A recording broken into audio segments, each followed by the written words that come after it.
That's fine. What are all those medals? I'll never tell. At least not while the sun's shining.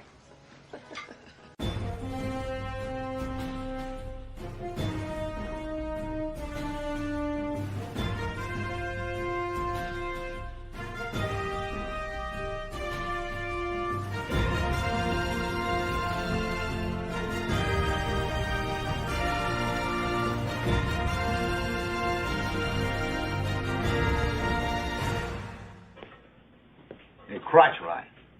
I'm gonna slurp my lifer's juice out of my own cup. Yeah, I guess I should have gotten shots beforehand. Boy, oh boy, it's Monday. And it sure feels like it, doesn't it? So many bad things happened over the weekend. Weird that Bill just told me about the earthquake that hit Syria and Turkey. Over 2,000 dead, man. Mondays, man. Our thoughts and prayers go out to him, man. Poor Anima is not going to be here. She is not here today because they had a massive blackout there where she lives in Croatia. And poor John will not be here today because putting his new chair, which is more supportive for his back, together, he hurt his back doing it. Irony? There's irony in there somewhere. I feel bad for him, though. I hope you feel better, John. I don't know if he's watching right now. Andy Morrow, what is up? Let's see, who all is here? We got Penny. Penny was first. There we go. Lord Thoth. All hail Lord Thoth. Andy Morrow. Christian DeLorean. Pat S. Patrick. And, of course, Monkey Jeebus. Thank you. Come again. And thank you, Christian DeLorean, for the $5 Canadian. Shout out to the crew. Sadly, the crew today is just, Martine, me, and Bill in the background producing the show. So, man, oh man. It's Military Monday.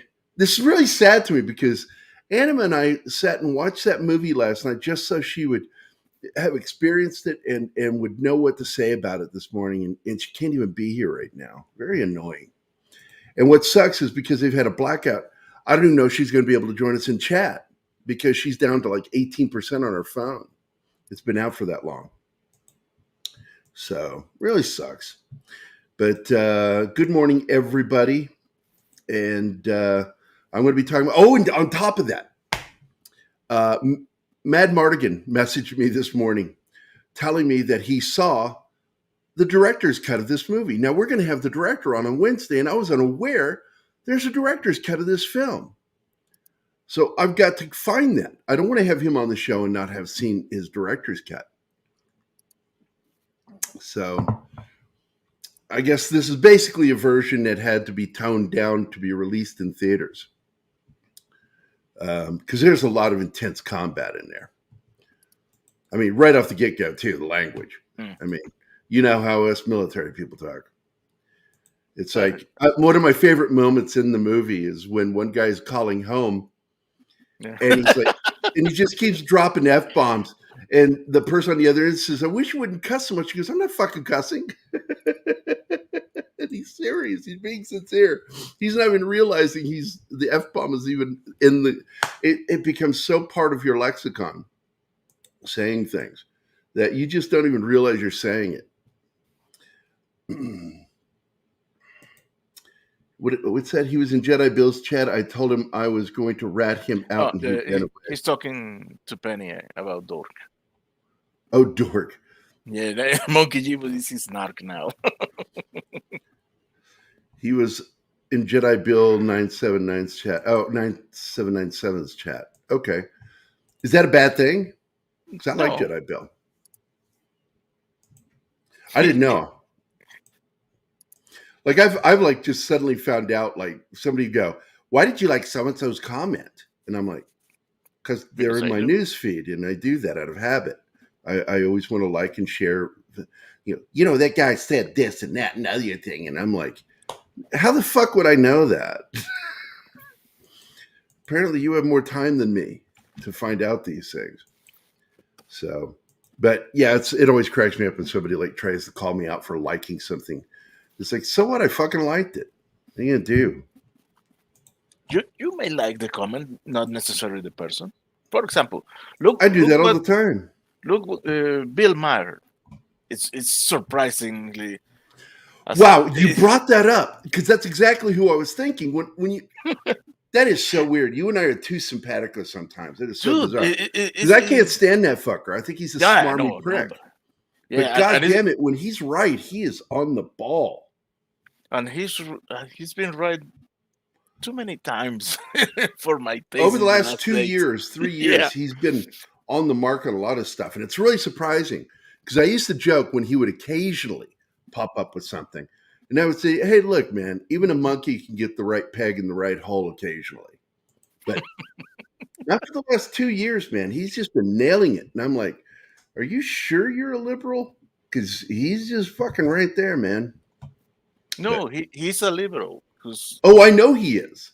He's just tired of the bullshit. Yeah, he's shooting at the leftists. Yeah, and this is the thing I keep telling people. I said, be aware that liberals don't like leftists either, most of them. So, what was this? You guys want to hear torture? I'm off to Walmart in Canada. Passive aggressive, polite pricks. Nice. That's funny. I would call him, but he would yell at me for waking him up. Oh, man. Danny is such a fussy little bitch sometimes. But I guess we'll go ahead and start this thing. I hope everybody's having a good morning. It's so sad to hear what happened over in Syria and Turkey. Just such a loss of life. And Bill was telling me that the encampments they made with the prefab buildings just gone. 7.8 on the Richter scale. That's a huge earthquake. The prefab building, those things are death traps. They're just mobile homes is all they are. It's just like, I told somebody, I said, when I was a paramedic, first time I ever showed up to an RV incident, I'm like, someone said RV versus motor car accident. I get there and I'm like, where's the RV? And then I realized all the debris was the RV. Was the RV. All that was left was the chassis and wheels. Past that stuff is just so, you have no idea how easy it is to blow those things apart. And it broke my heart when I got there because nobody survived. It was a terrible accident. I think, and oddly, now that I think about it, it's like the deadliest accidents I ever attended as a paramedic were at night. And just some of the worst. I think one of the saddest ones I ran into was up in, it's right outside Federal Way, Washington. I forget the name of the town. And this guy and his best friend had a 4-wheel drive vehicle, like a Wagoneer or some shit. And they went off road and were just going over hills at night and they were drunk, having fun, off road. They were off road, But then they crossed a road, and that road was right next to the canal. And they went into this canal during one of the hot peak seasons for water flow. And the driver got out. He managed to get out. He had to swim out the back of the vehicle. And he thought his buddy was right next to him, and his buddy didn't get out. And so we had a scuba team go in to get him. And I was treating him, but I was also dealing with the fact the police were probably going to arrest him. And finally, the divers found the vehicle. It had gone down 30 feet further in the flow of the water. And they found him. He had never gotten out of the vehicle. Because it was so cold, they thought there was a chance might be able to revive him, but they couldn't revive him. And I was not the one doing the work.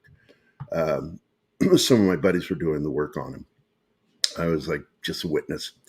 Then I had to go back to my rig, and I had to tell him, "Your friend's dead." And I said, "The police are going to be here in a second. Be prepared for them to place you under arrest." And they did. And I don't know whatever happened to that dude. I really don't. It's always bummed me out, man. Just having a fun night with his best friend. Mm. And it ended that quickly and that deadly. So I'm glad I left that field. It gets to you. So, but anyway, let's get this baby going here. Light the fire, whatever they say. So anyway, this is not the director's cut, and I've got to find out about that movie today. This is just What's the running time? it is 2 hours and 3 minutes. Okay. It'll go quicker because I'm going to fast through it, just bounce. And the intent was to connect with the locals. Oh, yeah. Let me go back 10 seconds. In 2006, the U.S. Army established a series of outposts in northern Afghanistan to promote counterinsurgency. And Anima's like, what is counterinsurgency? I said, it's basically it's literally what it means. It's just military units there to fight insurgency. And the plan is to infiltrate into the communities and build a relationship with them and a rapport to hopefully make it harder for insurgencies to build up or to enter into the immediate area. We do it through a reward program a lot of the time, giving a lot of things away to these villages, money, supplies. And in the movie, they even touch on one thing that really was disturbing, and it is disturbing when you find out about it, that some of the villages, families would kill daughters and make it look like they were killed in combat. They would just murder them to collect money from the U.S. And that's shown in the film when that happens. Do you remember that? What, Gene? I'm sorry, I was muted. Yes, I remember. They they look at the corpse and the smell was prominent. Yep. The girl had like 3 days dead. So the intent was to connect with the locals and to stop the flow of weapons and the Taliban fighters from Pakistan. It's very similar to what they tried to do in Vietnam.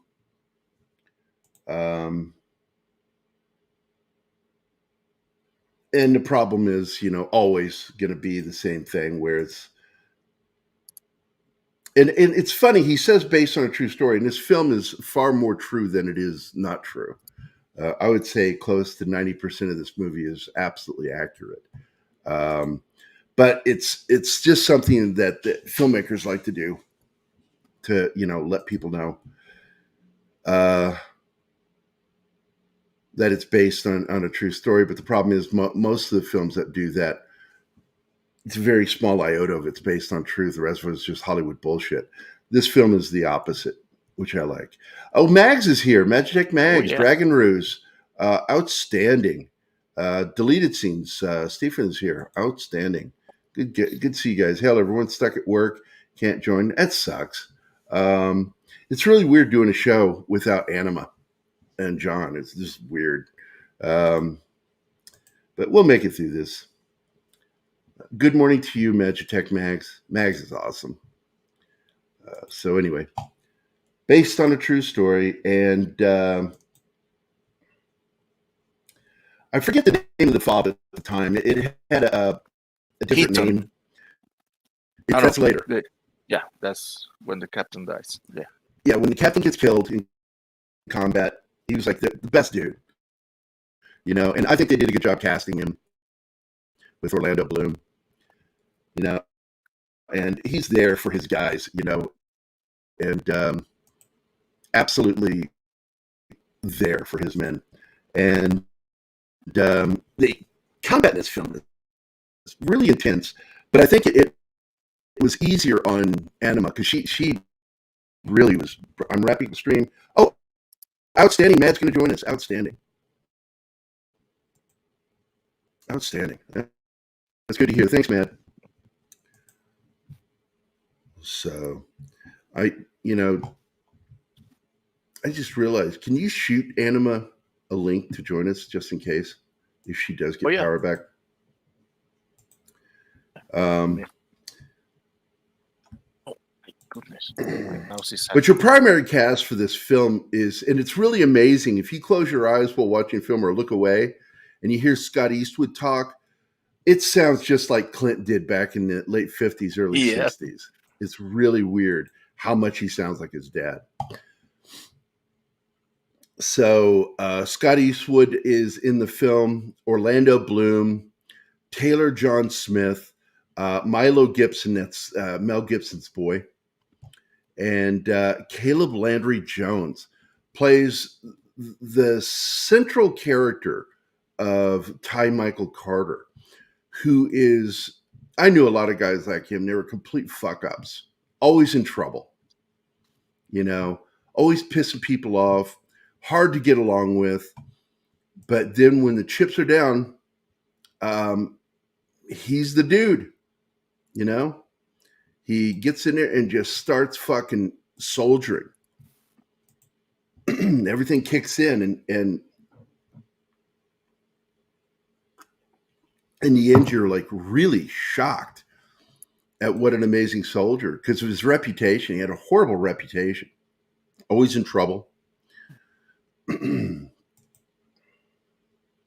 Yeah. So they're going out on I can't remember. I think this is a QRF. QRF, for those of you who don't know, is Quick Reaction Force. And then they come back from the mission. And you get to see that, this is the other thing I like about this movie, too, is it shows the grab-assery of the relationship between the guys. Because there's just a ton of grabastic humor and behavior in the military. Just a lot of stuff that you people, I say you people, civilians, when they see it, it's like what's wrong with those guys? They're soldiers. That's what they do to make things that make it feel more normal.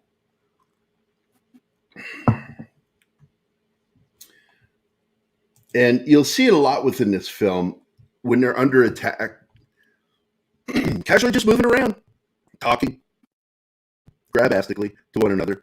Like, how does that? How can you do that? Because the training.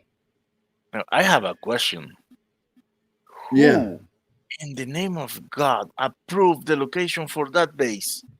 Man, this is a problem, and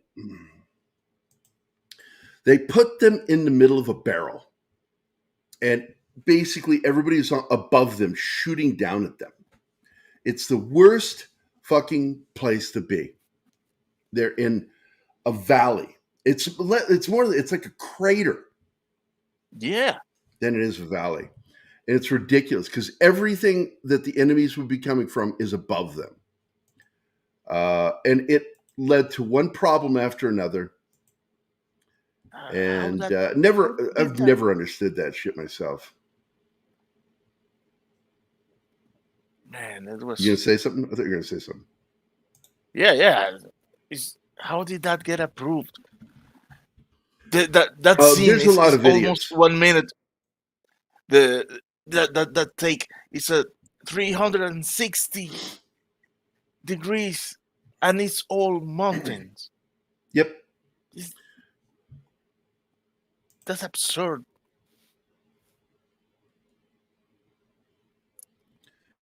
And you'll see a lot of scenes like this where they're standing around doing soldier shit, because that's really a lot of what goes on. Then they get shot at.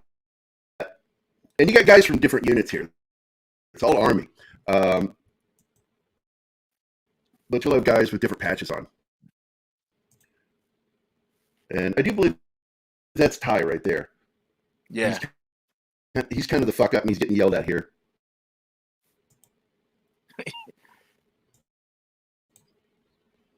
And they do something in this film that I talk about all the time. You know, you talk the wrong way to a senior NCO or officer, and they will smoke you on the spot. They will drop you and make you do push-ups. You think, oh, that's only in training. No, it is not. They will fucking smoke you. And if you say no, good luck with that. You'll get an Article 15. There he is wearing those goddamn shorts. This guy's such a fuck shop. He really is. And the guy that plays him, really good actor. What's that kid's name again? Caleb Landry Jones does a tremendous job of playing Ty. Let's see, I'm checking something real quick. Hold on. Yeah, okay. So anyway, I'm sorry, I'm having trouble this morning with my throat. Oh, I think it's allergy season. So that's dogwood is weird. And I'm looking out the window and it might be that tree right outside. It's dogwood. I'm allergic to dogwood. Dagwood. So anyway, yelling at him. The reason he got in trouble is he needed to go get ammo. And basically you shoot out. And what we're doing here is we're establishing who's who. Defining the characters. Who your regular combatants are. Your regular GI Joes. And establishing that Ty is the fuck up. Yeah, and not only that, I think those were pearls of wisdom. That part of you don't argue when you're fighting. Yeah, it's true. Don't argue in a fight. Very good lesson.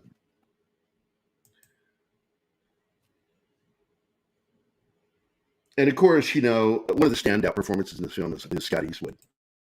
He is really good in this role. There's Orlando. Hard to believe. What was that character he played in Lord of the Rings? Elf. Legolas. He nails it in this part. He's really good in it. This kid was smoking hash. Yeah. On post. And basically, he punishes him in a way that doesn't ruin his career. And the other dude kind of like, don't you think you should be a little tougher? And he goes, look, man, this place is rough. I just want to get guys to behave and do their jobs. I don't want to make it worse for them.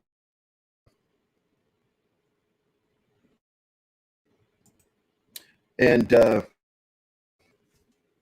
will say also in the casting, everybody had the look. The look?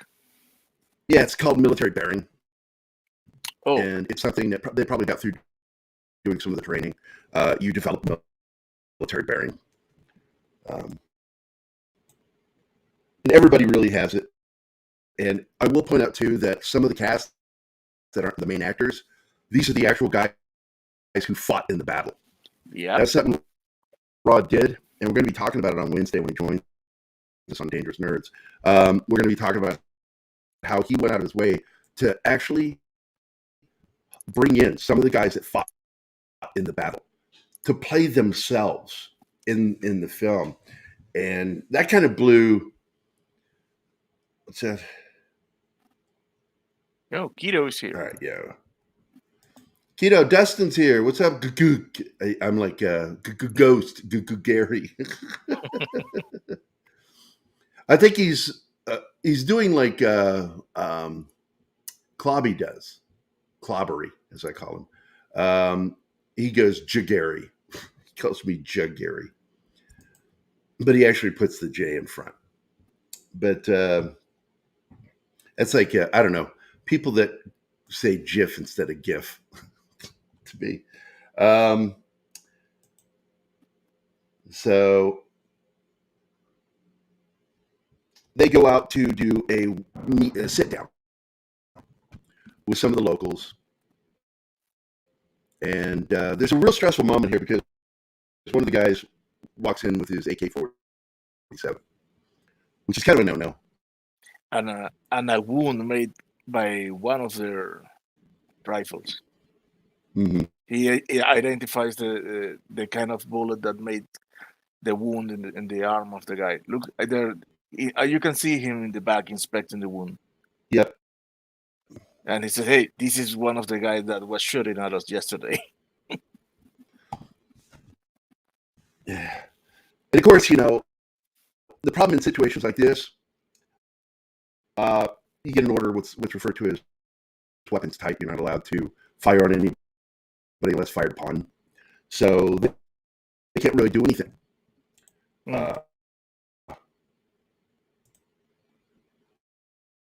This is a tense situation. What do you remember from the scene? The thing that made the most impression to me is not the negotiation, but you can, at the end of the scene, you can see the divide in the faces of the elders, because you have the one that stand up and shake hands and it's all smiles, but you see the ones in the back are all just with faces of nah, this is not it. And then when they talk about the in the next reunion, they say there is only half of the people that were in the last reunion. You could see them planning how they are going to take the money, but betray them.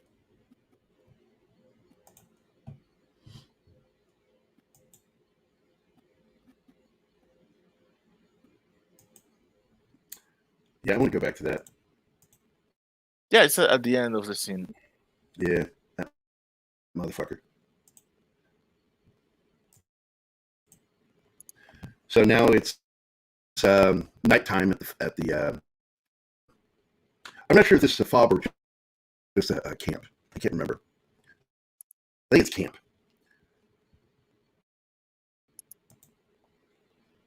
And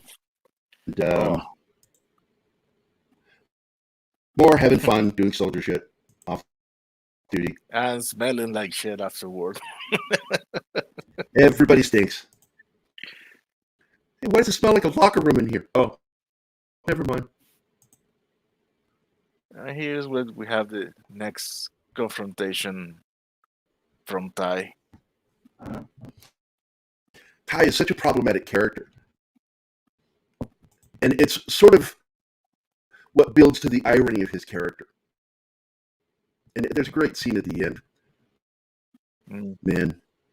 And just blows your mind. Because he was absolutely adversarial with most everything. Yeah, because he's so everybody like just everybody else.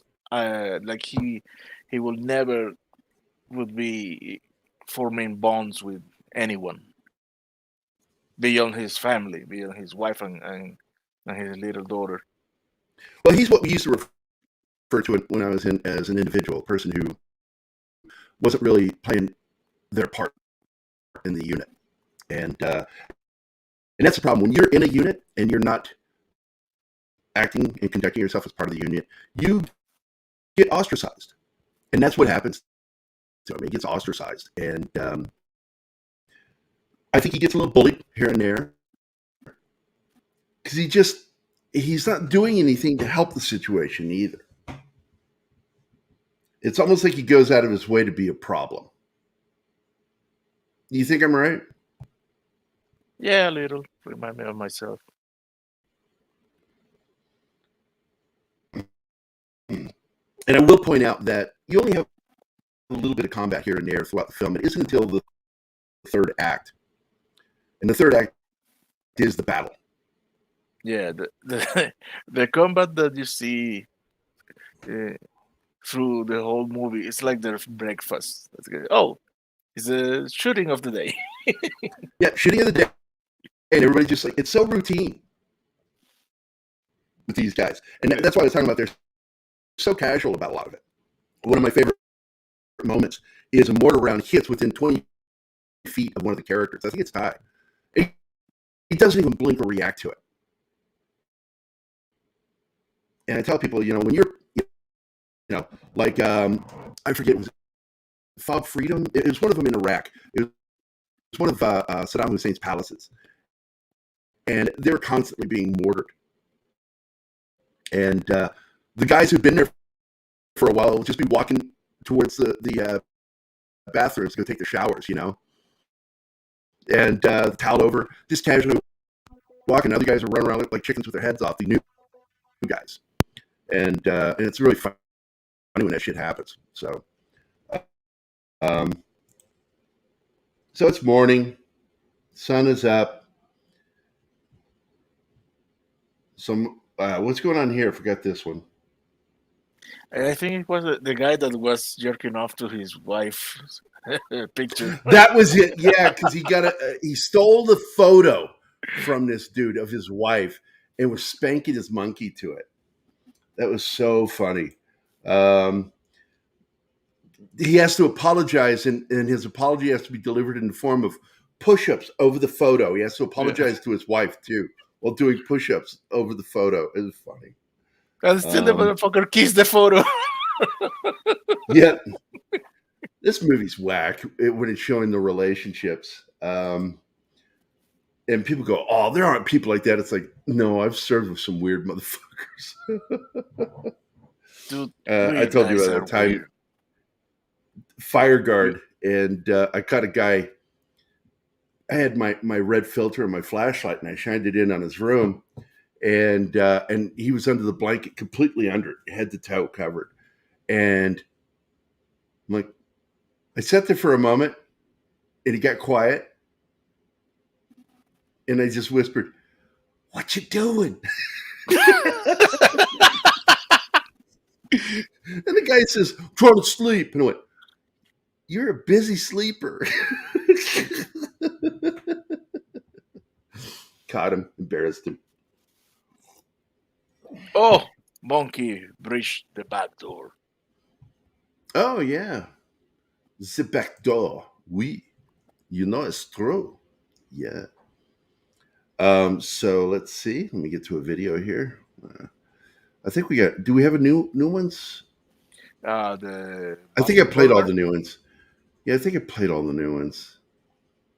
Yeah, I played all the new ones. I'll just go play this. The new Bob's Burger we had. Go! Use the back door. I'll stall the crowd. Go!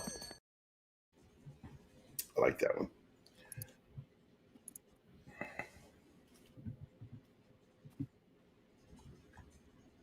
And Keely shouts in the house. What's up, Keely Chow?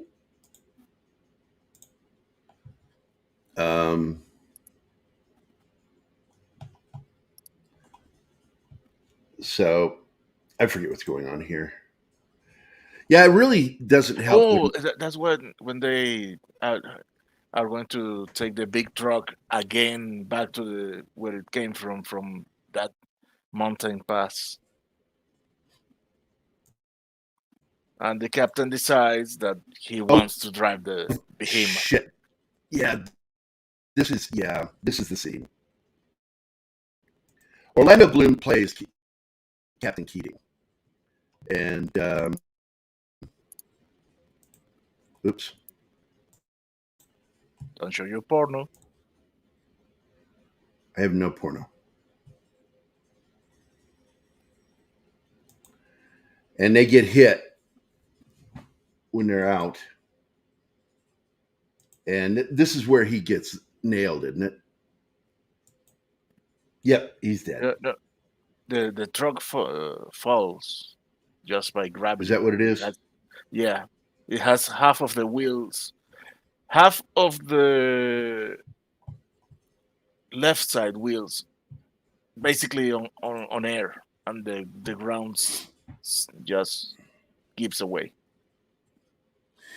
And of course, what you have here is a 7-man fire team doing the 21-gun salute, 3 volleys of single shots in the air, 21 gun salute.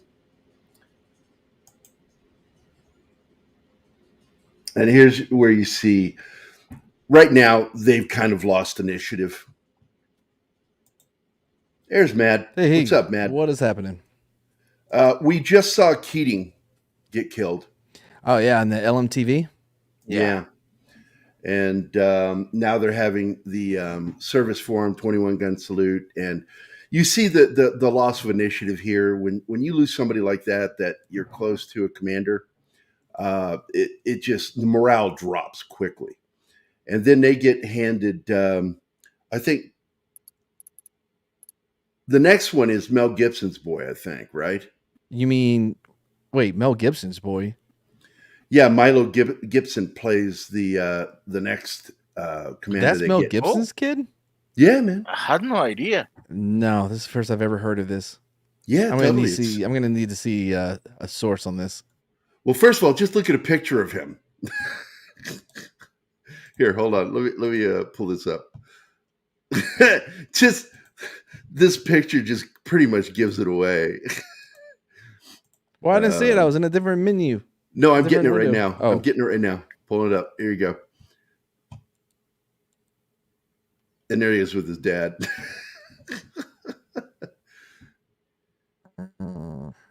Yeah, that's Milo Gibson, and he plays Captain Robert Yularian. Yeah.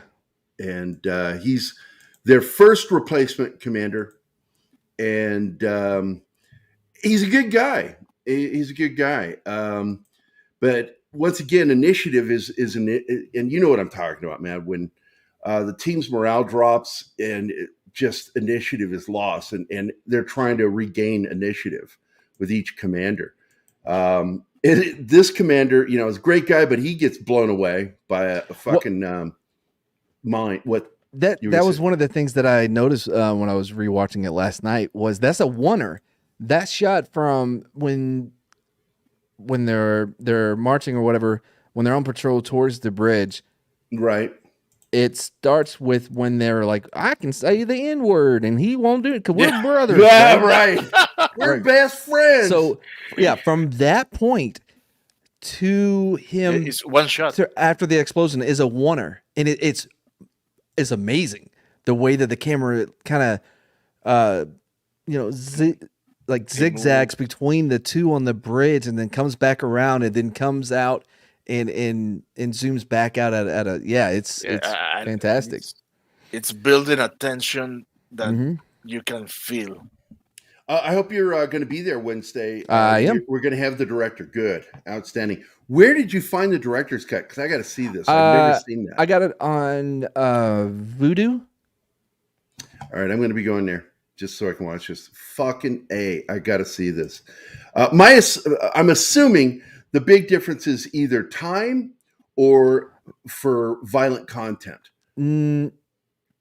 So there's one new scene. I couldn't remember because it's been a minute since I watched the other one. Was there a baby in the other cut? Is there a baby that they find underneath the tree? Okay, well that's the scene that's added. Was it dead or what? No, it was alive. Oh, okay.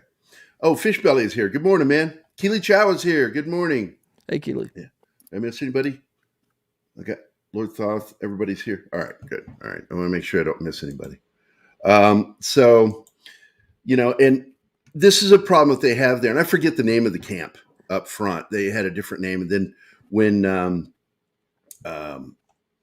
Keating gets killed, they reassign the camp as Camp Keating. And it's not a fob. It's actually just a camp, an encampment. And I mean, that's not the technical term for it. Hey, we have bots. What do they call it? Because it's not a fob. No, it's not. I forgot the acronym. It's PRT, I believe. Okay.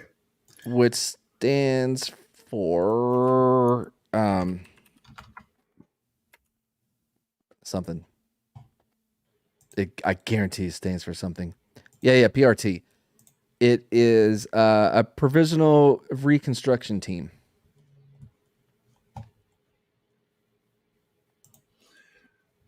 I've never heard that before. Yeah, so at first it was PRT Chemdis. Then it was named Combat Outpost Keating. Combat Outpost. Okay, yeah. Yep.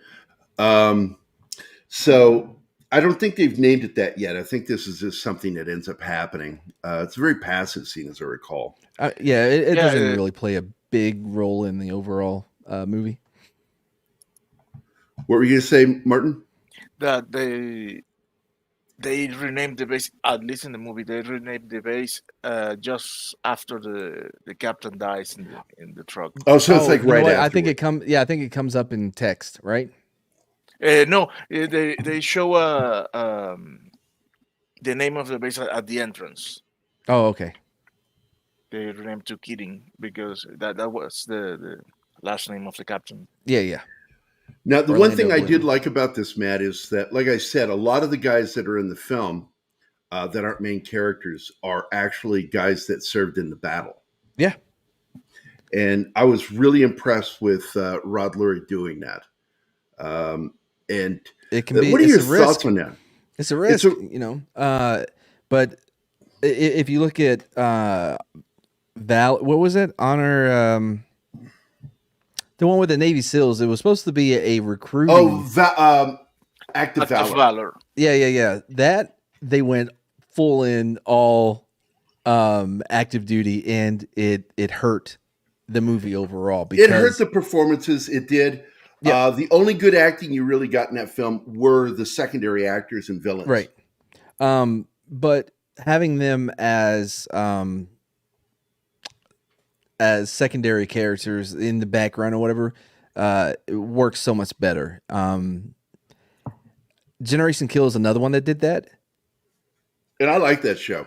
Yeah, what is it? Rudy? I think Rudy played himself because the dude that was supposed to play him sucked at everything, and Rudy got pissed and was like, "I'll do it my fucking self." And then he killed it. So they had a couple of guys there at Generation Kill that played themselves as well. I love that show. And it's something I brought up on the show because, I know like Don and a lot of old school guys, Harvey Keitel, believe in the draft.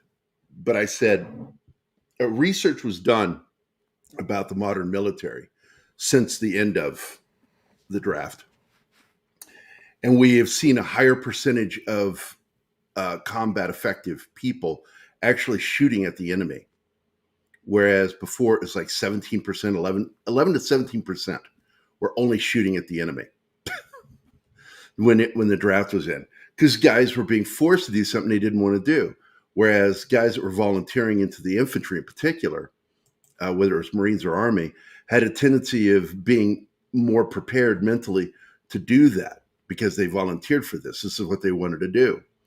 And that's what Generation Kill was about. That's what that book was talking about, was that psychological evaluation was done of the modern combat effective soldier, that you have a higher percentage, like up around 90% of people in infantry units that will actually engage with the enemy. What are your thoughts on that? How many people did you just say? I think they said like 90% of them would. Bullshit. I don't know. I don't have it in front of me. No. Let's not worry about the statistics. What are your thoughts on that evaluation, though? I mean, I think there's too many variables to really tell, because in my experience, no one knows what they're going to do until it happens. You can talk as much as you want. Yeah. You can be the most squared away guy. And I've seen it. I've seen the most squared away guys freeze up when they would need it. When you start hearing those snaps and they freeze up and they don't do anything. They freak the fuck out. And I've seen some of the biggest shitbags that they wanted to get rid of.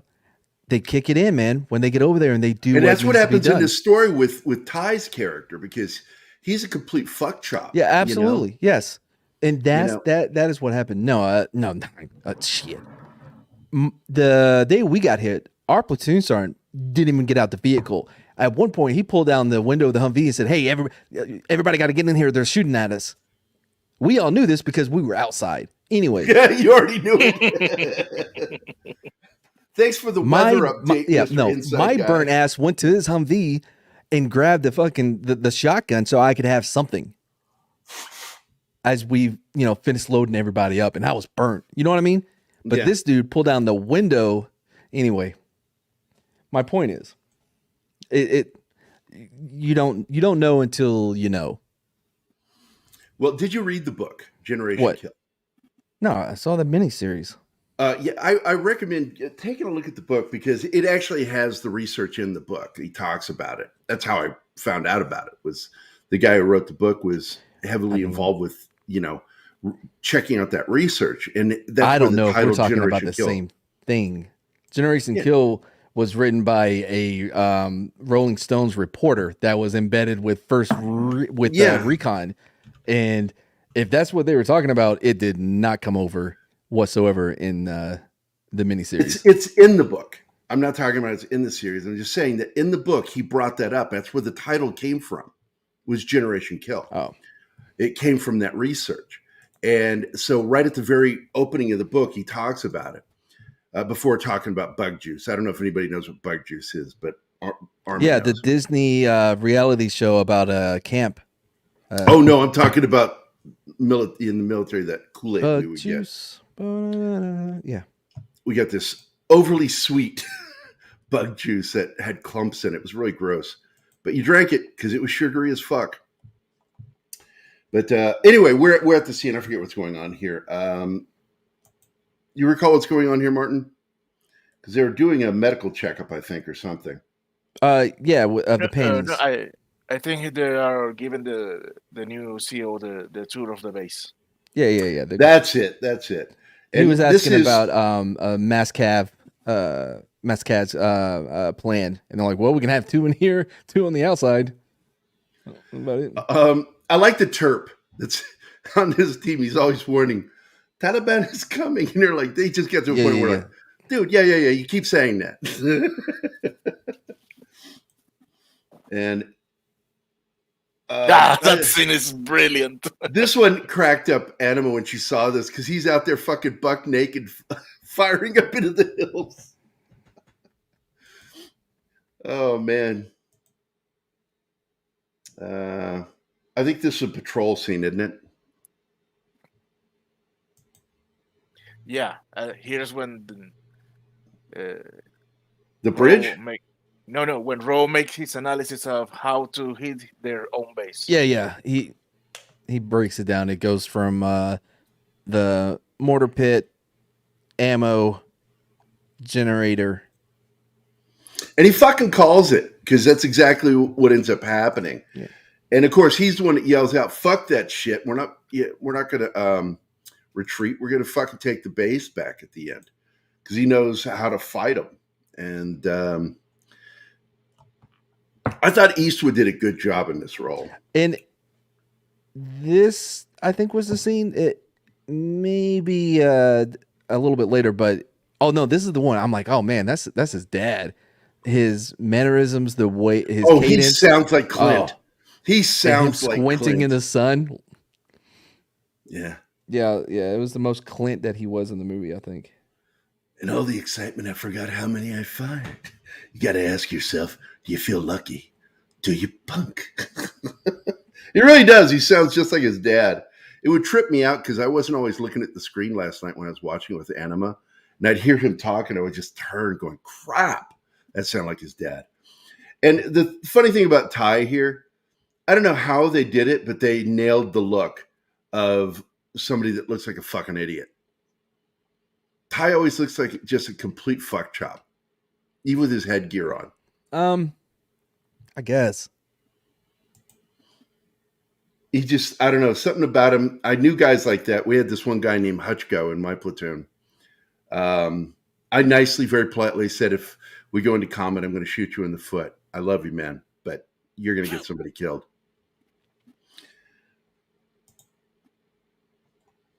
Accidental discharge of weapon. What? Look at him there. God damn, that looks like his dad.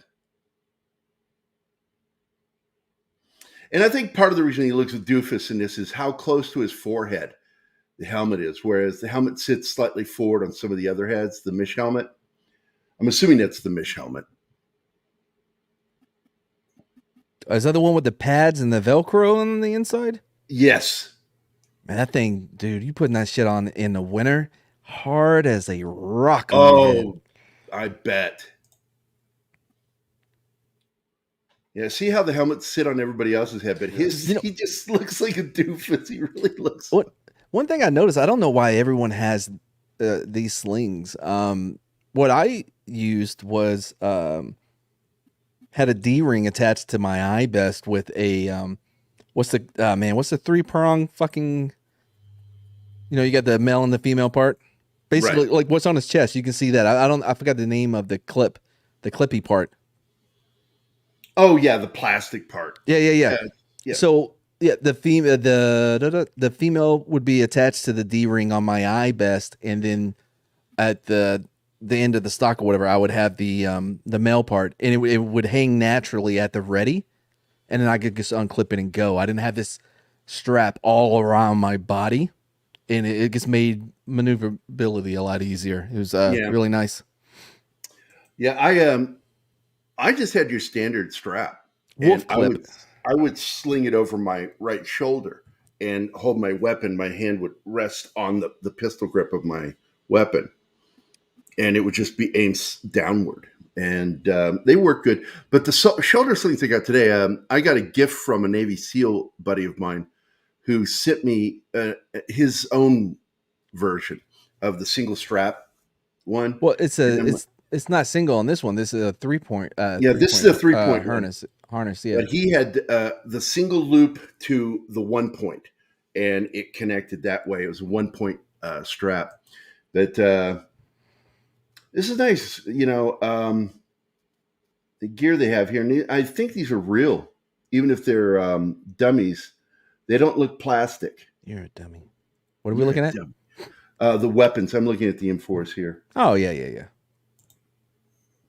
Because you get a lot of that today, but I think Rod went out of his way to make sure that they were given weighted weapons, because they hold different. You may handle them differently when they're the lightweight plastic ones.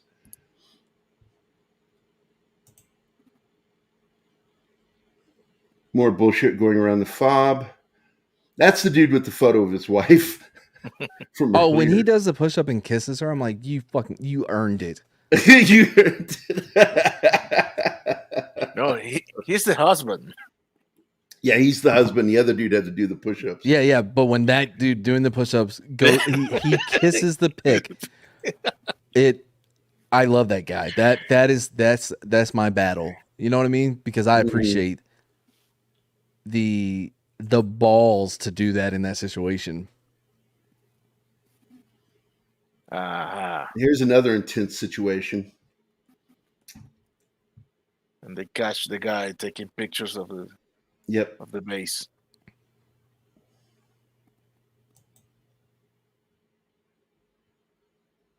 I like the dude with the flame tattoo on his arm. I can't remember his name. I liked him a lot in this. Thought he was great.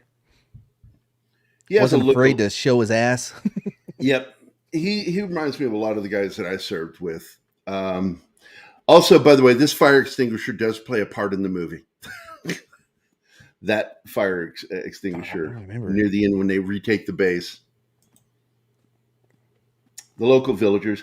And, they were trying to do the same thing that the military's been doing for a long time, winning the hearts of the locals, where using money and supplies to keep their friendship. But it just doesn't work, especially with insurgencies. And I don't think it worked in Afghanistan as well as it should have, or that they wanted it to. You were there. You know better than I. I wasn't. No, I wasn't. I was in Iraq, bro. Oh, that's right. We had our own problems. Did I ever tell you about that that meeting I sat in? It was so you know the whole deal with the Sunni and the Shia. The Sunni were the minority with Saddam, yes, you did tell me about it, but tell it again. Yes. Oh, so the because of the election and everything, Shia are like in power, and there was this meeting, and this was in 0506. So there was the civil war between those two, where it was really heating up to the point where we would just watch them attack each other, and they wouldn't even mess with us. But I'm in this meeting, and some colonel, whatever's talking to this guy, and that guy goes, no, listen, okay, you leave, we take care of this. No Sunni, no problem. And the colonel goes, you're talking about genocide. The guy goes, what? No, not the Jews, The Sunni. I don't even think we have Jews. Oh my Okay. God. I had to leave the room. I was laughing so damn hard. Oh my God. Yeah, that would freak me out. Oh, it was great. Yeah, and it's like the Shiites and the Sunnis, man. It's a real It thing. was a trip, man. We're getting ready to go to break here in a minute, so I'm going to pause for a second and 30 seconds to be 30 precise. seconds. So we are going to break now. You want to give us our little commercial, Bill? Hi guys, this is Gerry from Pop Culture Minefield here on KGRA, and we're leaving for our first break. I hope we survive. A birthday without her mom. An anniversary without her husband. Her wedding day without her dad. These are the days when military families feel it most of all. The loss of their soldier, their sailor, their airman, their Marine, their Coast Guardsman. Families never forget their loved ones lost to war or illness or suicide. Families never forget, and neither do we. We are TAPS, the Tragedy Assistance Program for Survivors. We provide resources, support, and comfort to heal the hearts and meet the needs of grieving military families, all at no cost to them. Your generosity can make an enormous difference in the lives of the families of our fallen military heroes.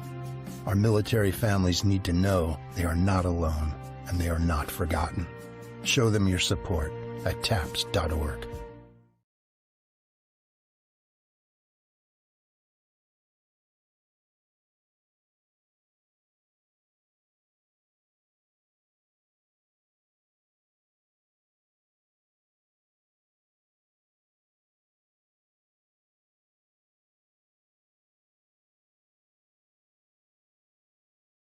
Humanity is on the verge of being settled once and for all. The Mutual UFO Network has been at the forefront of this journey for nearly 50 years. Our members worldwide are dedicated to the research, documentation, and awareness that will shape the future of humanity. Won't you join us?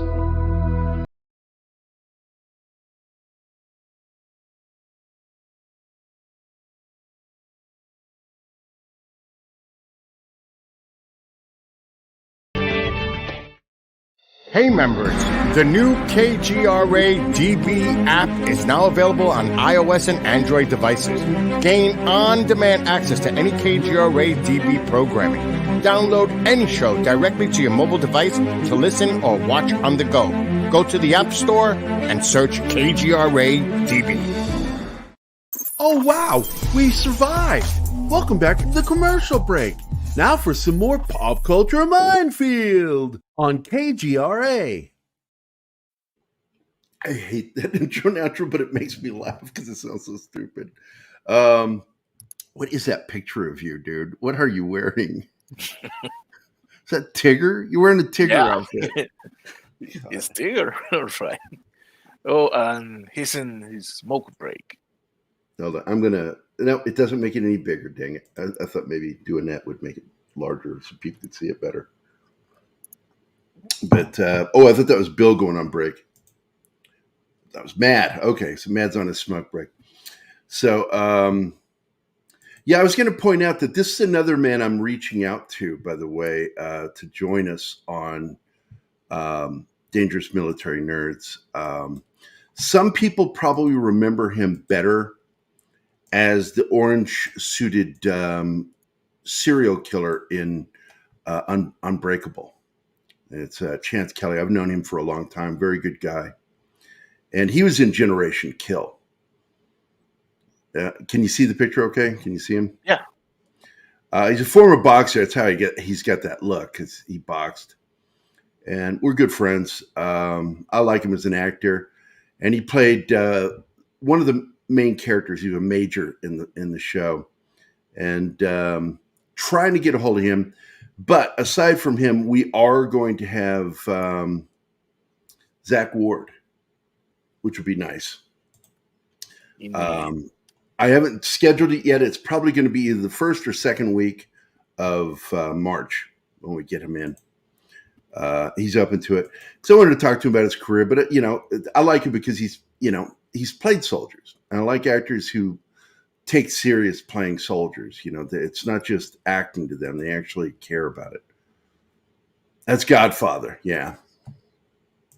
Nice to know that he's out smoking, but still in the chat.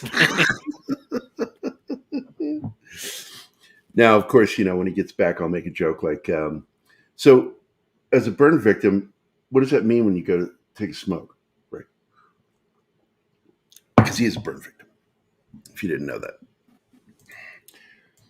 He's going to say something like, fuck you or something to me. I'll wait till he gets back before we start the rest of the show. Well, we can still talk of what we have already talked about the movie. Yeah. Once again, I want to point out how much I liked the casting in this. I liked what Rod did. I'm not a fan of the guy who wrote it. What's his name? Jake Tapper. Yeah. I got to be honest with you. Chance is just a good actor. He's been in some outstanding films. I got to preview one of the films and write a review for it when I was doing the Couch Potato Critic thing. I just don't have time for it anymore. Oh my God, Jeebus. Jeebus saying that Mad Mardigan set himself on fire like Richard Pryor did. Yeah, that's messed up.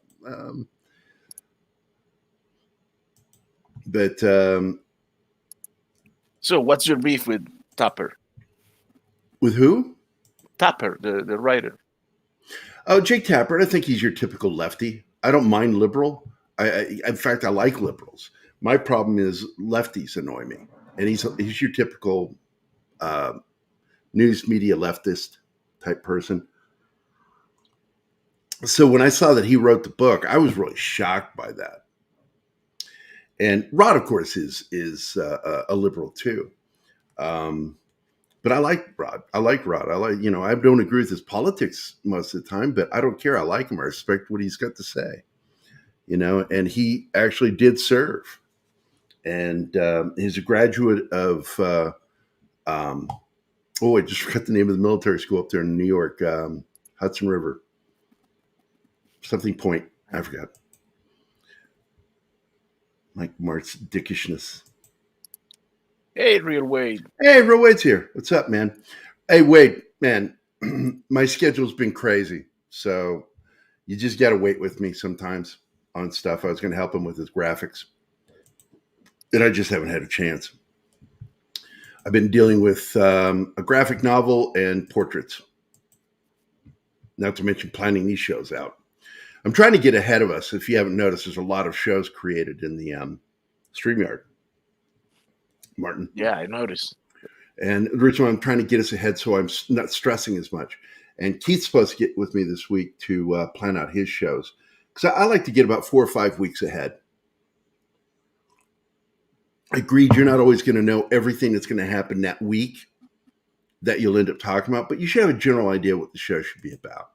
And the Saturdays are great because all of our Saturday shows are dedicated to talking about classic movies or TV shows. Nice. So, we're not going to be doing news and discussion really on those shows. Those are really about that show or film. And this last week was, what was it? Oh, it was Soylent Green. And it was a lot of fun. We had Mark Center on, who was our guest on Wednesday for UFO Wednesday last week. And he likes certain kinds of films, and he knew a lot about Soylent Green. It was fun having him on. He was just part of the panel. And then next week, I'm not sure, but I think next week is Omega Man, isn't it? I think it is. I think. Yeah, I'll go take a peek. Hold on. Let me go take a peek. What is next week? Next week is the 11th. So let's see. Which one is the 11th? Yeah, Omega Man. Omega Man. That's going to be fun. I love that movie. It's the second adaptation of film adaptation of I Am Legend.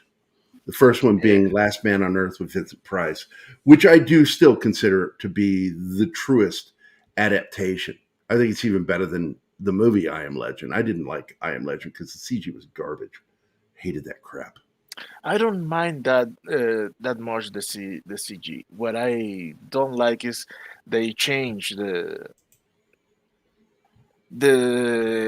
behavior of the neo humanity for Mm-hmm. because they weren't mindless. In the book they had their own society Mm-hmm. with rules and courts and everything. And here you just they're just feral things. I didn't like Well, that. Omega Man, of course, they find a cure for the vampirism, and that's the whole thing. He's doing this to try to find a cure, but the problem is he's not recognizing that he's a cul-de-sac now. Everybody else has evolved into this thing. This is what they are, and so the second film with Heston, I think, is the loosest adaptation of the book, whereas the newer one tried to stay close to it, but God, the CG in it was so bad. Practical effects, man.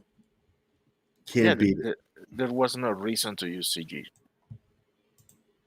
It was to dumb. be honest. Good makeup, and you're good to go. Yep. And by the way, tomorrow on Morning Coffee Tuesday with Chris, he's doing the Aliens Expanded with Robin Block and Alec Gillis, which I think it'll be fun. So, but I guess we'll go and get started back into this. Matt will join us here in a sec, I'm sure. Mm-hmm. Oh, he's already back. So nothing. You're not going to add anything to the what I said about smoke break, huh? Mm-mm. Yeah, just fuck you, Gary. Gotcha. Okay. I forgot what you said. I said, as a burn victim, what does it mean when you take a smoke break? I have a smoke, Gary. I know. Man, I burnt my hand last night, dude. Taking something out of the oven, the top of my hand. I get burnt so... I mean, I've been burnt worse, obviously, but... Clearly. Yeah. But yeah, so what were you going to say about getting burned? Oh, I thought you were going to add something. Happens all the time. Once you get burnt... You're a burn magnet? Yeah, it just keeps happening. It's like being struck by lightning, It's going to happen again. Oh, shit. I wonder if there's something that changes in the human body. Because you hear these stories about these guys Steve Urkel just had a lot of metal in his pockets. I remember that episode. Is that what it was? Steve Urkel with metal? So here we got Milo Gibson having a conversation with his Terp again. And I'm sure he's probably telling him that the Taliban are coming. No, that's not the same guy, man. Yeah, he's the same guy, but it's not the same thing. Is he the... Wait, so this interpreter is the same one that's like, they're coming... And yep. Dude, and he's hiding in the shitter during the battle. I love that. Well, the first time that he goes in and he's talking to the one dude or whatever, and the guy says, I'll believe him when he's the one running. When he runs. And he runs. He's a good character. I really enjoy his character. And it's hard to believe that's Mel Gibson's boy right there. He did a good job in this role. Yeah. This is the scene I'm talking about. Yeah. So what's happening here? Gary, whatever other window you have up, you need to get back to StreamYard. You know that, right? Yeah. Whenever you're doing something else, it goes all robotic-y. Yeah, it's my computer. No, it's actually StreamYard. It happens to everyone. Whenever you bring up another program, you're in that program, it messes up the audio through StreamYard. Well, it doesn't happen. Yeah, to me. this really sucks because I've got to play the slideshow. Well, it wasn't happening earlier. Yeah, but it's just suddenly happening now. So you're good I have a conflict, but there is seriously a conflict between my GPU and my CPU that causes roboting like crazy when I'm running another program. It's whenever I open that's everybody on StreamYard. Like, I mean, if I open up Premiere Pro, you're going to hear me do the same thing. So what is it? What were you going to say about this scene, though? Here's the scene. Yeah, this is the one I was talking about when he says, "I'll believe him when he's the one running." When he's the one running, right? Oh, and I love the dude over on the left. He's turning everything into a dick joke. So they're going to be inserting? Are they going to be inserting deep? Oh, yeah. How many are going to come on us? How many are coming on us? Are they all going to come on us at once? He's not understanding at first that he's just being fucking rude. Gary, I don't know what you've done different, but it is inaudible when you speak now. Are you sure you don't have anything else running? Yeah, I do. I have this video is running. Right, but we were doing this before the break. I blame it on the commercials. It probably was the commercials. And I got to tell Bill again, you watch, we're going to get a claim against us for the commercials. I don't know how to stop that. It's the music that's used in it for some reason. And KGRA has the right to that music, but for some reason we don't. So whenever the KGRA commercials play, we get claimed. Do they not have a code? I don't know. I don't even know what that is. Well, so I have a fake commercial for Red Gun tea. It's the most conservative tea on the market, made with freedom, liberty, and a Southern draw. Anyway, the song I use in that commercial is from Adobe, but I had the rights to it. So all I had to do was, they even give you the steps. You just put the code in when, they claim it or whatever, and then within a few minutes, it's gone. They open it back up. I'm going to have to check that out. I do want to point out, this is that scene where he says, I can call him the N-word. Right. So from this point on, this is a That's oneer. the exact same point. What? Yeah. What are you saying? From this point, it's a oneer for the rest of the way until after the explosion. It's a really amazing shot, and knowing that his budget was $5 million and he was able to put this together, this is fantastic work within a budget of peanuts, Well, exactly. Now you'll see the unit patch on here. This is 2nd Infantry. Yeah. They're the Indian Chief and Star classic patch. Mm-hmm. Tough guys, man. They were the ones that served with the 72nd Stryker Brigade in Mosul. And back when it was experimental, the Army was terrified of the public finding out about the Strykers until they knew it was successful. And then once it was successful, they didn't want to promote these guys, that were the 2nd Infantry and 72nd Stryker Brigade. They went with those guys that were Rangers with the skull, and they got famous during the war. And the 72nd and 2nd Infantry were like, hey, man, we did it first. I was like, tough titty, man. But they were the ones, also 2nd Infantry is the ones that were in that battle for Mosul on June 24th, 2004.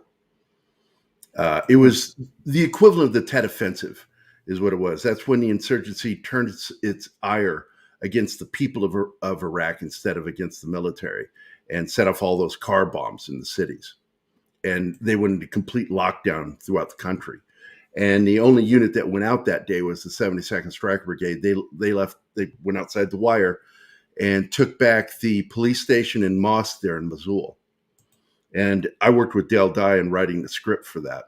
And had one of my favorite moments in there was where this one Haji jumps out. He did that classic satirical jump, hopped in the air and came down into the middle of the alleyway with an RPG. He actually did this.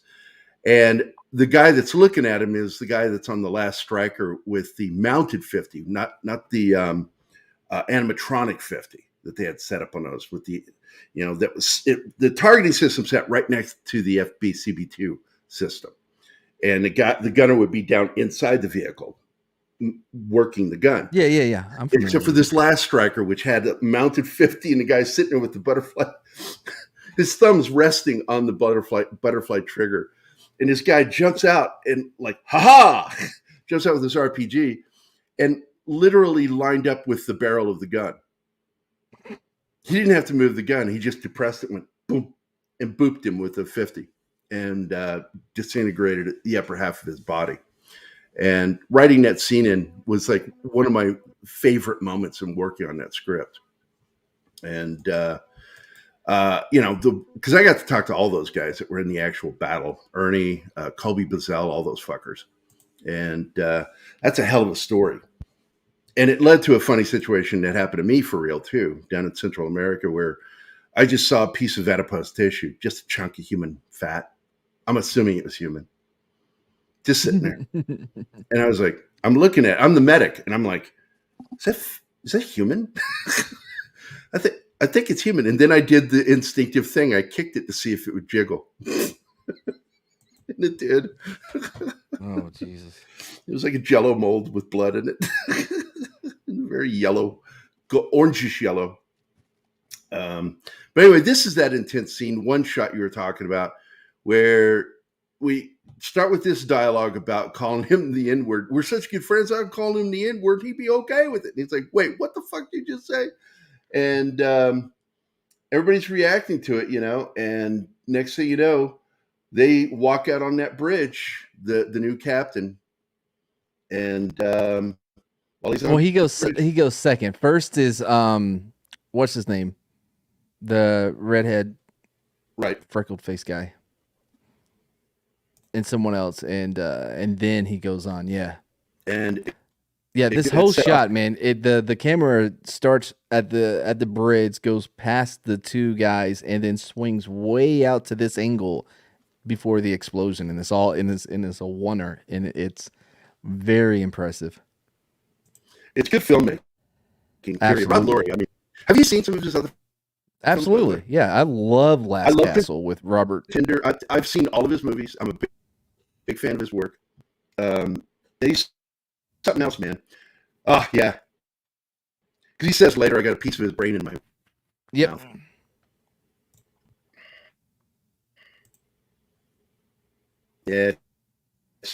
After Action, man. Wind down. And here's when he lost it. Yeah. He had a piece of his brain in his mouth. And it's just fucking with him. And again, God damn, Scott sounds like his dad in this scene. Yeah. So they met to back him out. Yeah, they had to. Yeah. When you got a guy that he's, that much trauma over one incident like that, lucky to be alive. And then on top of that, having to deal with what he saw in what it did. You never know, and you know this as well as I do. You can have three guys going into the same combat situation, and at the end of it, two of them walk away with minor issues, and the other one's fucked up for the rest of his life. It's all about individual tolerance, the ability to process things. Yeah, there's really no way to even predict,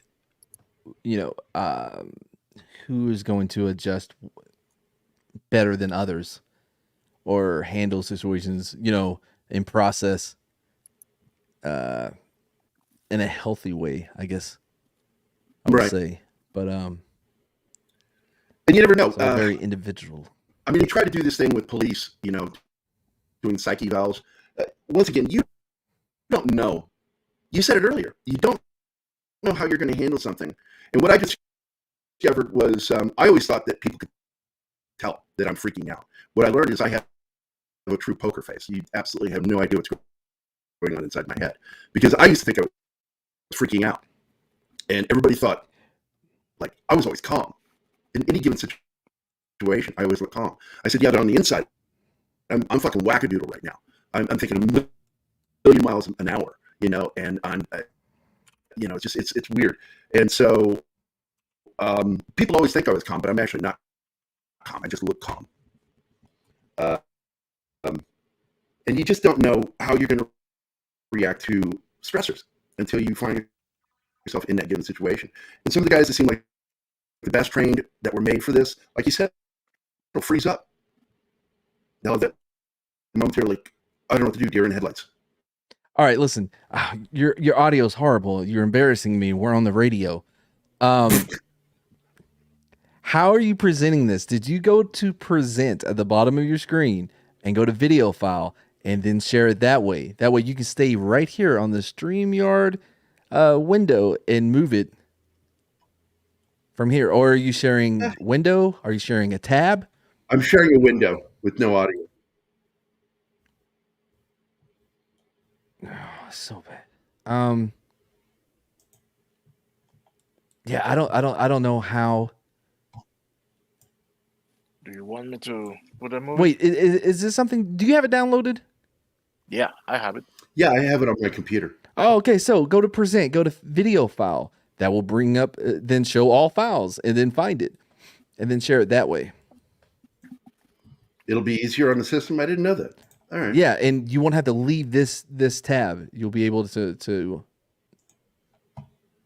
adjust it from here. Oh, my boy.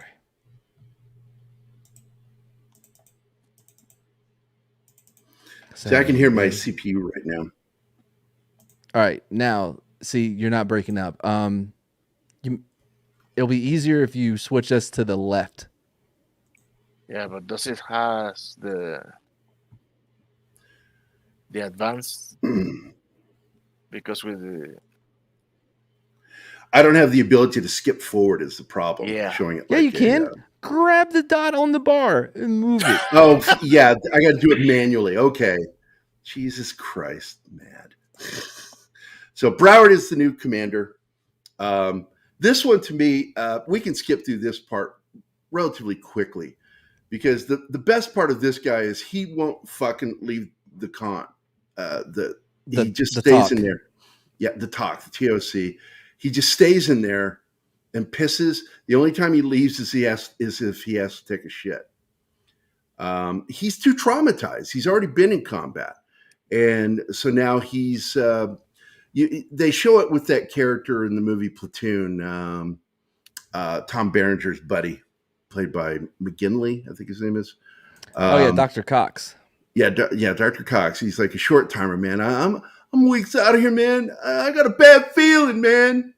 This happens to these guys. The closer they get to the end of tour, they'll sometimes see too much and they start not wanting to do anything. Well, it's not about seeing too much. It's about, you only have so many times that you can walk out and walk back in. You know what I mean?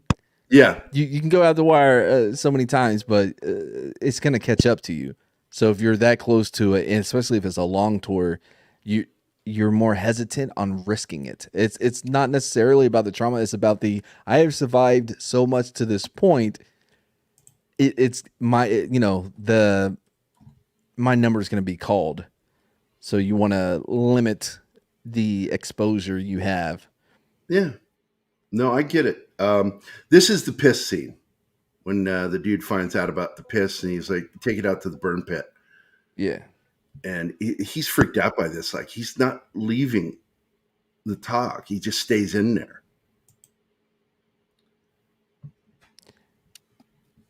And so they're discussing it and stressed out by it. I don't remember what's going on in this scene. Well, so he's telling him, hey, this dude's messed up, blah, blah, blah, whatever. And is he the XO? I'm guessing. I can't remember. Yeah, he's the executive officer. Yeah. So, and he's like, I better not hear you say shit about him. You have no idea what he has done, what he's been through. And, yeah. Well, actually, what he's telling him between line is, do not fuck up with the base morale, please. Yeah. It's once again we talk about that loss of initiative. When morale drops, you lose initiative, and if you're a forward-facing unit, you can't have that. By the way, I love the spoon in his VBE here. Yeah, the MRE.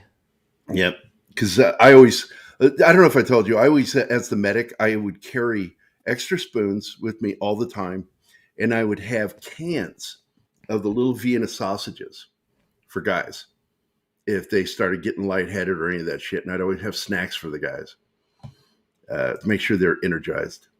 I like taking care of the guys in my platoon. But this guy's a good actor too. He has an intensity to him in that scene. I like him. Crying out in the rain. He's miserable. He doing the whole white snake thing. But he was freezing his ass off, man. I know, but he was also crying. You could hear him whimpering. It was funny.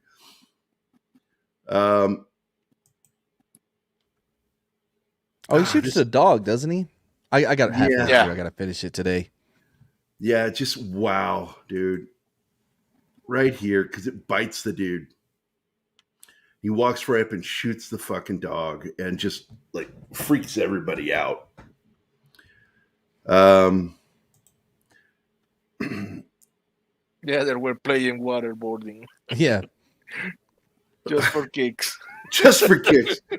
Just like you used to do with the neighborhood kids, you know.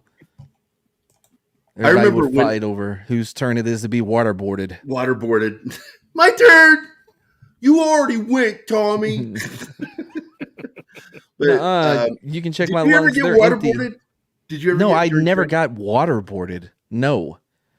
I had it done to me one time, but it was done to me 3 times in that one incident, and I blacked out all 3 times. Absolutely, I couldn't breathe, and because it's totally volunteer to go to SEER training, and I volunteered to go to SEER training, and I don't know if I regret it, but I did regret that. I blacked the fuck out. I will not call it torture, but it's. I will. It was fucking scary. It's fucking scary having it done to you. And the way they did it with us was they used the military fire buckets, and they acted like they were going to lower me down into a dugout well with sandbags around it. But what they do is they lean you to where your head down, and then they take that fire bucket full of cold water and they start slowly pouring it over your face. And that thing takes forever to empty. Well, maybe that's why they never did it to us, because by the time I got in, we had fire extinguishers. Did you do SEER training? We didn't have buckets of water. We had fire extinguishers. Oh. No, I was making a joke about your age. Oh, yeah, fuck you. Back in our day.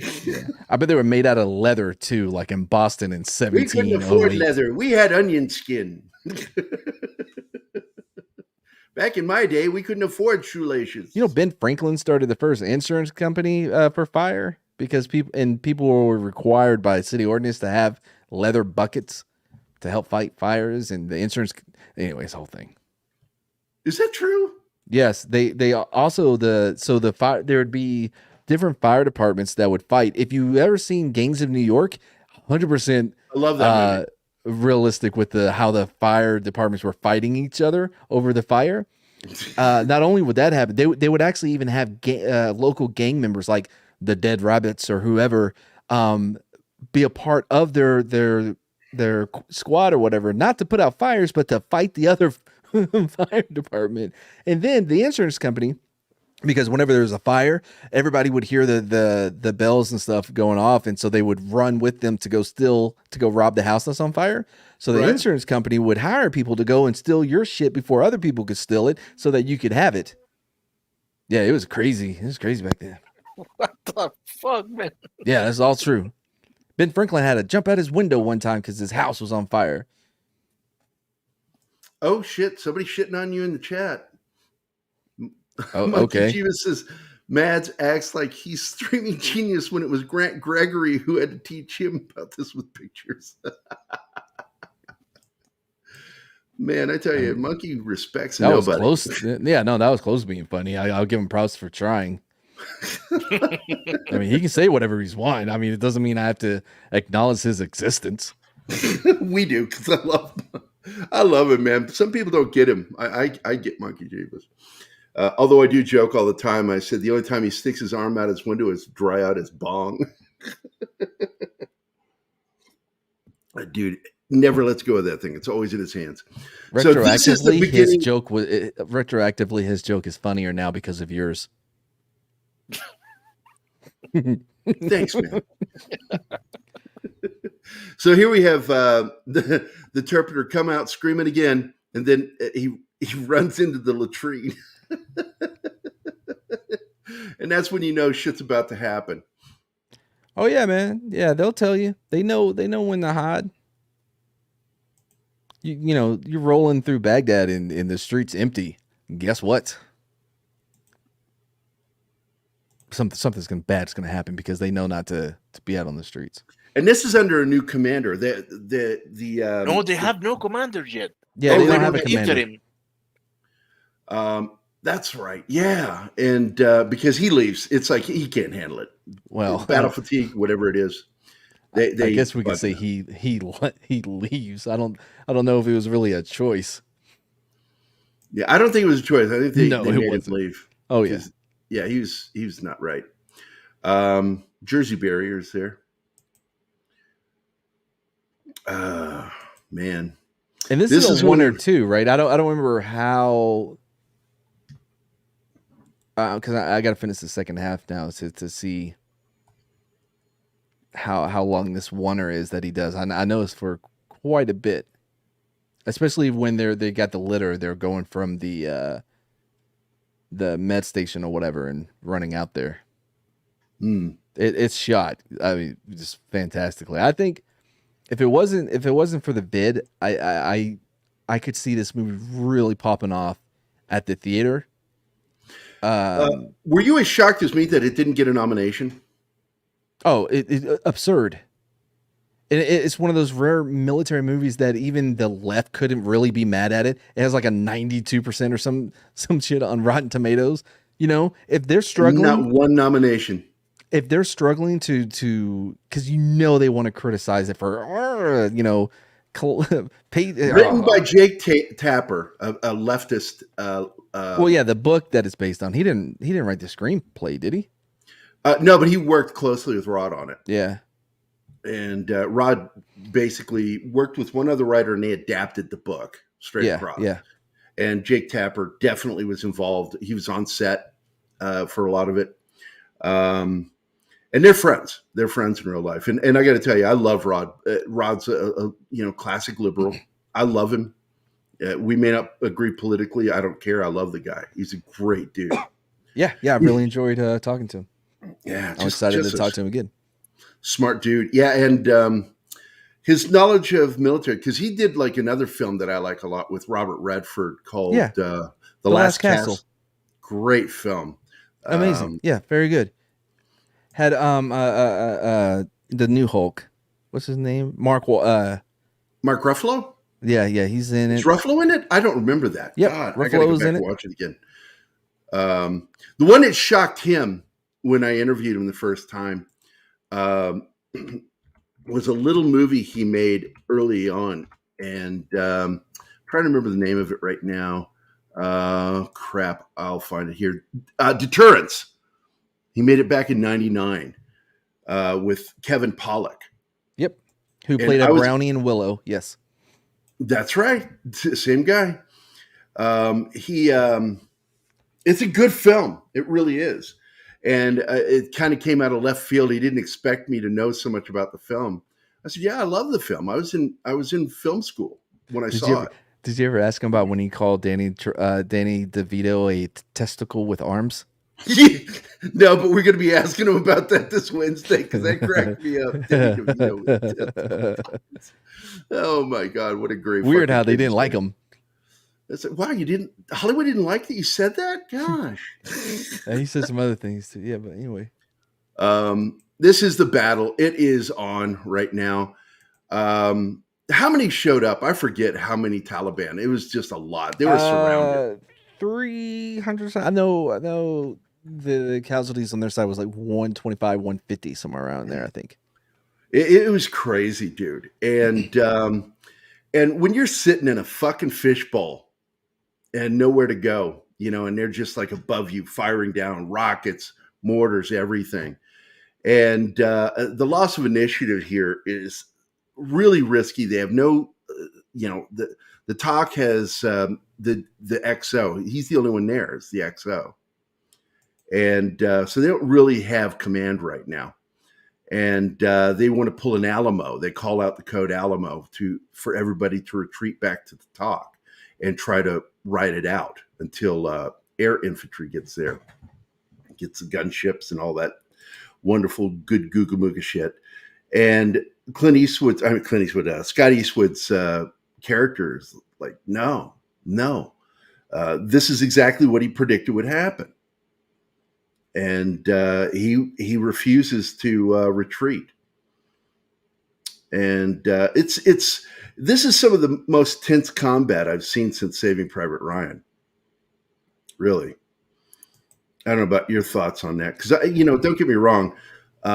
Black Hawk Down is really intense. But there's a lot of breaks in between. Yes, that's a difference. And it plays out differently. And that's, and I always tell people, it's not a war film, it's a combat film.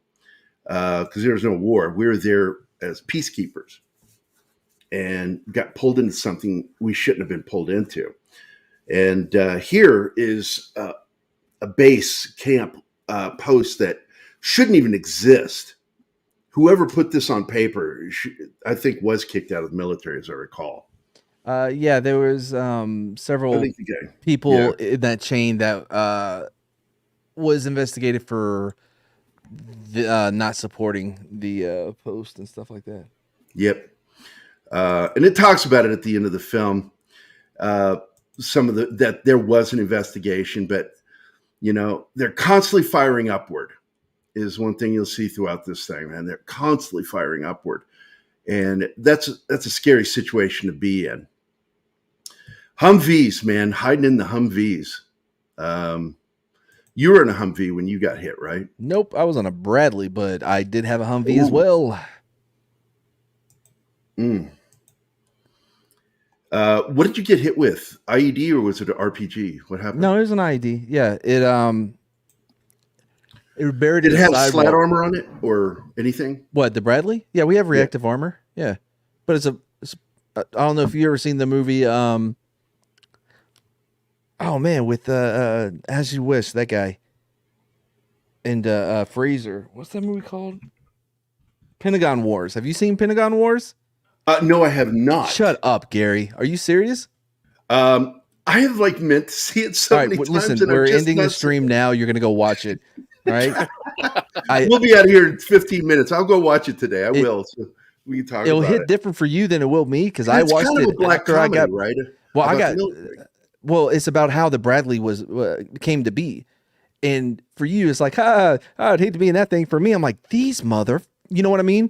Mm-hmm. Like I'm like, well, no wonder we got so jacked up. This thing's a piece of crap, which it is. But no, it hit underneath the side skirt, hit the fuel tank, and just melted the whole thing. The whole turret melted inside of the holy shit, the hole, and it split in half. It took two 88 mics out there to get that thing out of the street.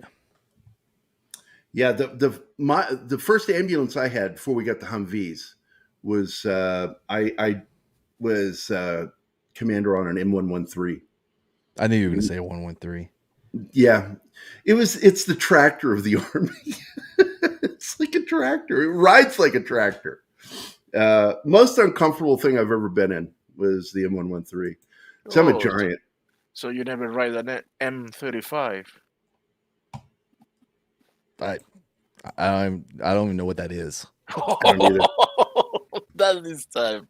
Old piece of trunk. Man. Are you talking about the deuce and a half? No. I don't know what M35. What is it? That's just the cattle truck? Hold on. M35. All I see is truck. I'm looking it up right now. Yeah, I mean, yeah. I think mine was a little different, but I've been in the back of one of those, yeah. Yeah, I was licensed for one of these things. I didn't drive it, though. I wouldn't want to. These things were pain in the ass. Yeah, it's the Yes, they- it's the deuce and a half.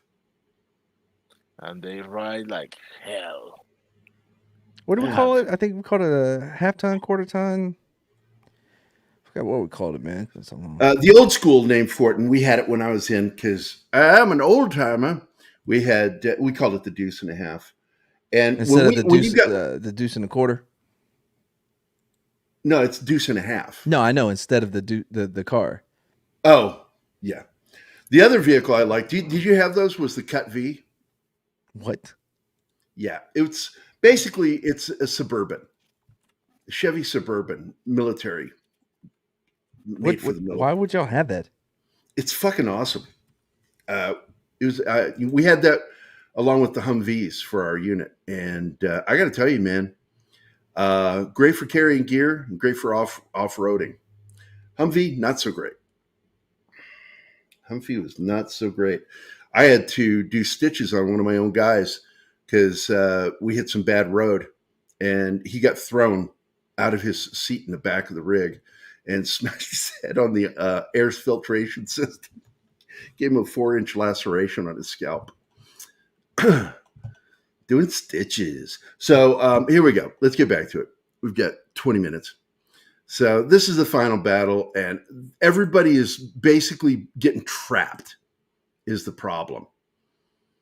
And he's, there he is in the talk, and he's like, they've lost initiative.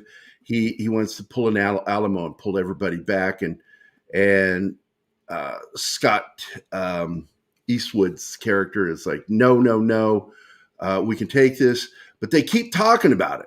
And they even get an order from the one female character in the movie. She's running the radio when they're calling in for air support. And she's even saying something about them. And he's like, we're not going to do that. We can take this back, regain initiative. And there's that fucking guy, man. He's getting fed up is really what it is. Because he's seen his well, not his friend. No, because that's what's so important is at the end. But the thing that hits him is I'm watching him bleeding out. I can save him. And the other guy doesn't let him. Not at first. Finally, he acquiesces and lets him get out of the rig, giving him suppressing fire. And the one dude's dead. The sergeant's dead, but you watched him get hit, and he was dead when he hit the ground. This guy, though, is still alive. It's a tough scene, tough moment, and he picks him up and carries him in a way I've never seen anybody carry anybody in the military. I've thrown guys over my shoulder during training and stuff like that. I mean, they're like just bags to me because I'm bigger than everybody. But he's smaller, so he carries him like this, with his arms, carrying him, and runs back to the rig, throws him into the front seat, and they continue the fight, and he's trying to save him in the rig. Finally, the cavalry arrives, and there we see that's a Cobra, isn't it? Nope. Is that Apache? 64 Apache. Yeah, that's an Apache. Yeah. Okay. Pretty much saves the day, but and they work their ass off to save this guy. God, this is such an intense battle. They start killing the shit out of the Taliban here, take the area back, but in the process, they have some of their own casualties. And finally, at the end of the battle, they're going to bug out, and they're going to destroy it. They're going to scuttle the fucking base. And it's a base that shouldn't have even existed from the beginning. What a terrible idea. Put it in it's like putting a base in a fishbowl, or in a barrel. I mean, everybody's got Revenge of the Sith had already, came out. They know what happens the high if ground, they don't have the high ground. That base should have been called Anakin base. Right. Have the high ground, Anakin. And of course, he's still alive, and and it's really tough because, Ty thinks that good, I saved this guy. I did one good thing in this battle, and the wind down, and they're all leaving, and here he is fucking with him, before he gets medevaced out. And then Anima was really surprised by this, how he is laying there with his gun. I'll play this. And I'm like, yeah, that's how a lot of us slept with him. Just like that. I slept with my weapon like that many times. Not between my legs, bro. I did. I wanted to make sure I didn't cuddle it. I don't consider that cuddling. Shut up. Bro, that's a bro. No. He is holding it as a pregnant woman would with one of those pregnant pillows that wrap all the way around their bodies. Yeah. That's exactly how he's holding it. It is. No, I'm good. No. I'll tell you the other way I slept with my M16, because I didn't get the M4. I had an M16. And I would, when we were in a cattle car or anything like that transporting, I would put the butt of my weapon. There's no round in there. There's no magazine. It's unloaded. I would put it between my boots and put my boots together like that. Not like this, but like that. And it would be planted between them. And I would put the muzzle up into my helmet, and my chin strap would hold my head up. Yeah, and no. I slept that way so many fucking times. Yeah, it is, if you're gonna develop a habit that will never go bad for you, I think that would be one. There's no scenario where you make that a muscle memory, a habit that you do, and something happen later on. I have a news for you, Gerry. Putting your feet like that causes the neuropathy. I don't know what the fuck you just said. Neuropathy? No, it's some European disease. The neuropathy in your feet, man. Oh, roboting. No. I don't know what he's saying. You know what you have in your hands? Your hands hurt all the time? Yeah. English, motherfucker, do you speak it? Or arthritis. Yeah, it causes arthritis. Is what he's saying. Yeah. No. Oh, man, I'm going to the private chat. All right. No, okay. So here, this scene is so profound because after he thought he saved this guy. Oh, no, Gerry, I just thought of it on my own without looking in the private chat. Neuropathy is what he's saying. Oh, neuropathy. Okay. Yeah. Yeah, I have that. I have neuropathy. Well, no, he just told you how you got it. No, motherfucker. No, I got it from No. Putting your feet like that causes it. That's what causes mine. Okay. No, mine was caused from leaning over a drawing table, drawing for 35, 40 years. So this scene is one of the toughest because the guys behind him say that the dude died. Hey, look who's in the chat with us today. Hey, John is here. I hope you're feeling better, buddy. He got a new chair to help his back, Matt. And then putting it together, he hurt his back. Oh, wow.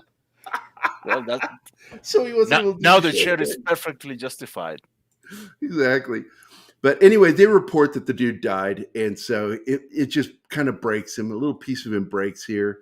And then the final scene with him, after we see all the information on the real history, here he is with his therapist, and he explains, she goes, "I'm sorry about your friend dying." And he goes, "He wasn't my friend." Yeah. Yeah. When we got hit, we had a medic with us. It was his first day out the wire. Never been out the wire before. And no, my buddy Andrew, he got out, was fine. But the medic just sat there on fire and didn't get out. And Andrew jumped back in. We didn't know his name until we got to Fort Sam. We called him Chin Strap because his chin strap burnt into his face. He asked his wife in the hospital. He asked his wife in the hospital. He's like, "Baby, why they call me Chin Strap?" She goes, "Oh, look at your face." And he goes, "Oh Lord." Yeah, but no, Andrew would have been fine, man. He had nothing on, but he drug him out at the vehicle and burned his hands and his face. God. But yeah, we didn't even know his name, dude. We don't know that guy. God, but man. that's not not what it was though. And this is, of course, giving the names of the guys who died in the battle. Yeah. Yeah, they were 4th ID. I was 4th ID. I was 4th Brigade, 810 Cav. 18 Cav. They were what was it, like 168 or 180? I can't remember. What unit they were. I don't know what their home. I guess they were probably at Carson, huh? Probably. And of course, for those who didn't know, Rod talked about it the last time he was on our show about his son dying, and he dedicated the movie to him. It's a great fucking movie. It really is. It hands down. I think that it is probably my favorite military movie because I think what I appreciate the most is they never bother explaining anything that anyone is saying to people who don't know. You know, if you... That's exhausting, isn't it? Yeah, well, because it hit me. I was watching Battle Los Angeles or whatever. Yeah. And they're like, saying things that nobody ever says. No, they're nobody says forward observation base. He's a second lieutenant. See, what happened was and they just go over detail. He just got back from, what was it? Officer Cadet Training School. OTA. Okay. You know what I mean? They don't use the acronyms OCS, and it's I think it's Officers Candidate School. Well, whatever. But I know what you're talking about because they did it with everything. They did it with, like, they kept saying over and over again, forward observation base, and I'm like, nobody calls it that. Right, but I really appreciate this. They don't care. If just say the thing and Google move it. on. Yeah, Google it, and I love everybody had to dip it. Everybody smoked. Yep. Dip bottles everywhere. Dip was everywhere. Man, loved it. Oh man. I don't 5 stars. I never got into tobacco products outside of cigars. For me, it's booze. I like my booze, and I don't want to be cut off from my booze. And when we got sent to Riyadh, my biggest concern wasn't just that I wasn't going to be able to do it. We had fucking alcoholics in our unit. There are guys that were fucking active alcoholics, and I'm like, I got to do something as the medic. So we're over there in a dry country. There's no booze. So I connected immediately with MPs, and I got them in contact with some of the females. I didn't guarantee them anything. I just get them a chance to talk to them, hang out with the nurses and some of the female medics. And with that, they connected me with someone to get me some black market booze. And I'd water it down, and I put it, you'll find this funny, I put it in the precious fluids cabinet of my ambulance, where your lactated ringers and all that shit's supposed to be. I'd also have booze back there, watered down booze. You overcomplicated everything. We were in Baghdad, and a buddy of mine had his uncle send Girl Scout cookies, and every third box had little liquor bottles in it. No shit. Yeah, way easier than what the hell you guys went through. Although we accidentally gave our first sergeant one of the boxes with liquor in it, so we had to do a black op mission where we snuck into his room and replaced it. But, however, mission accomplished. But yeah, man, we actually, you said that, and it triggered a memory of when we were living in barracks, and one of the guys, we were just wanting to fuck with him. We moved him out of the room, out into the next to the tarmac. Oh, hey, that's the end of the show. Man, thanks for dropping in, dude. I appreciate it, man. Yeah, I already had it on turn. I already had my computer turned on. How do you turn your computer on? Do you talk to it real nice? Oh my goodness. No, I fingered I guess finger the rear HDMI port. So you take it to the back door is what he said. Right to business. This one is for you, Mad Mardigan, for being here today. Hey, here's your free cup of coffee from a lady in Rhode Island. What?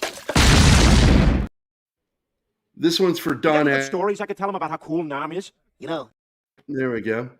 And this is for the breach of the back door. Open your back door, baby.